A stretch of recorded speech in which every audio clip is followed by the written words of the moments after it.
Hey guys, it's Dave with CigarNoise TV, and tonight we're joined by Emille and Z of Cordoba Morales. Thank you for having us. Thank you. Absolutely. My name is Azarias. I was born in Cuba. Just to tell you a little bit about me, I was born in Artemisa. It's a Pinar del Rio region, and came here when I was 14. Came with my dad and my mom. My dad was a political prisoner, and that's how I got here. My family took like 15 years to get together, reunite back here again, and for that amount of time, I didn't have to do anything with cigars. But like I said, when my whole family got here, we started doing some little blending and got into it in Nicaragua. My grandmother in Cuba was the one that used to grow tobacco. Never more than just growing tobacco in a few acres in Pinar del Rio. That's all she did. I learned a little bit of rolling and stuff from her, but not a master roller. And she wasn't a master roller. We just roll cigars for us to smoke. Super cool. And I'm Emille Mustafa, married to this guy. Be 15 years now. I'm an Orlando native. They exist. My background's Puerto Rican, so I married the enemy. It's a joke. I love him. Been together for 15 years now, and he's the one that first introduced me to cigars. I never smoked a cigarette, still haven't to this day in my life, or anything else for that matter. Not judging, but yeah, I started out with smoking like the flavored cigars, the typical girly, as they say, cigars, and now I'm more of a medium full. Big fan of Nicaraguan, hence why I love ours. Not being partial, but I tend to go for more of the bolder smokes. What is your Cordoba Morales elevator pitch? It's a little company that makes cigars with integrity. That we really care about every little aspect of making a cigar, and that it's been in the family for generations. That is also like a tribute to my grandmother. So everything about the cigars I make has a lot of integrity. It's everything I believe and everything I am. Passion. I mean, I have 10 humidors in the house, and I look at them. I won't lie to you every day, but every second or third day, I'm always looking at it. It's like sometimes I tell myself, man, I'm crazy. You know, I look at the cigars and still have the same passion that when I started, you know, and the cigars are like my baby, and I love everything about it, you know. So. Round 2. So what are one or two things that set you apart from other folks? I think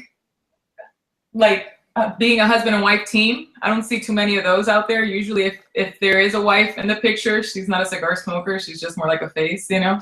So that's, I think, a different aspect of it. What else would you say that sets us apart? Well, that's really good. That we pretty much do everything together, you know. Everything. We don't have any employees here in the United States. Everything from receiving the merchandise, the cigars, to billing, shipping, the social media, all the blending I do now, mostly myself too. So it's just the two of us. Just the two of us. Okay. To round 3, what's the division of powers with you two? Like, who does what? You're the blender. I mean, I get a lot of help from friends and family too, you know, yeah. Not just me, and people that I respect, you know.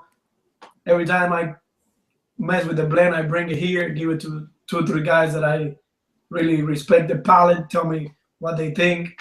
But I deal with the manufacturer, you know, going to Nicaragua. Like I got back last week, visiting different places and buying a little tobacco from here, from there, to make my cigars. The boxes, I do all that. Emille is more in charge of social media, like the Instagram, the Facebook, the Twitter. She also helped me with billing and and shipping also. Yeah. We divvy we do all the sales together. I mean, we travel couple of weeks out of the month, all over Florida and sometimes all the states too, and fill up the car with cigars and try to sell them. Round 4. How did the both of you meet? Forever ago, like 16 years ago. We met through mutual friends, and I loved his accent. I was like, ooh, it's so sassy. That's such a sassy accent. And that's it. Like, then a few months passed by, saw each other again, and that's it. Like, God, we wanted to get married 3 months in, but I'm an only child, so my dad would have had a heart attack if that had happened. So we waited a year for the parental units to approve, and that's it. I got married, and it's just had 14 years married, June 21st. Woo! That's like 50 years in our generation. So he's my best friend. That's a whole teenager. Yeah, pretty much. We were 21 when we got married. What the hell are we thinking of? But he's my best friend, and yeah, we're having a blast, and we've worked together in another business before. So if you can survive working together, I think you're good. Round 5. What's your favorite moment in the cigar business? And I guess with or without each other, that'd be fun. Oh my goodness. For me, I love people, and this community is so close knit, and I don't know, we get to meet people from all walks of life. I don't care if you're a janitor or the CFO of a company, and you get to meet the gamut of awesome people, and so I love that. I mean, walk into a store and just like don't know anybody, and then you become friends. As soon as you leave, you're already Facebook friends, and you're sharing, what you like to smoke, and vice versa.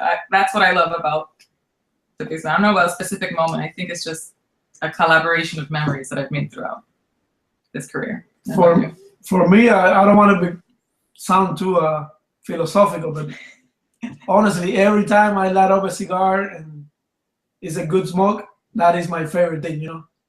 Doesn't matter where we are, if it's a store or outside a bar in somebody's house. Always enjoy. Like some people say, oh, I have this cigar waiting for the right moment to smoke, and I'm different. I don't collect cigars. Every moment that you light up a good cigar, that's already an event. Yeah. Round 6, guys. What do you look for in a cigar? Like if both of you were to blend, and roll your perfect cigar for you, what would it be like? What kind of characteristics would it have? I guess I'll take this one first. For me, it has to have a clean finish. I hate when I have some cigars where it just leaves like this nasty aftertaste in your mouth, just a bitterness or something. I just like nice, smooth. I enjoy coffee notes, natural, not infused or anything like that. Natural, dark chocolate notes, definitely robust, medium full. I prefer Nicaraguan. There's some Dominican tobacco that I like as well.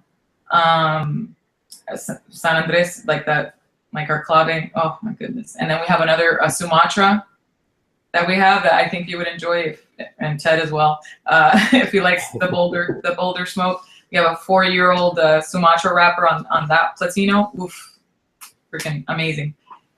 Definitely on the bolder side. That's what I like. I don't like lighter ones anymore. I passed that phase, so.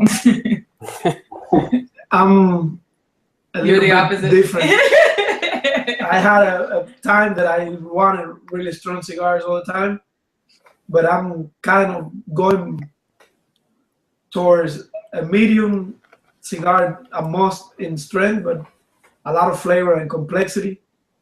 A lot of the sun-grown wrapper, I'm more in love now, like some semi-shade tobacco that grows like some days in the sun and then shade grown the rest. But yeah, something more complex that it can give you a good finish and a long finish, but not so strong. I've become a big fan in the last couple of years of really good visos, because so many people, they always ligero, and double ligero, and triple ligero. But a little bit of ligero and more viso, and and for me, it gives another dimension to the cigar.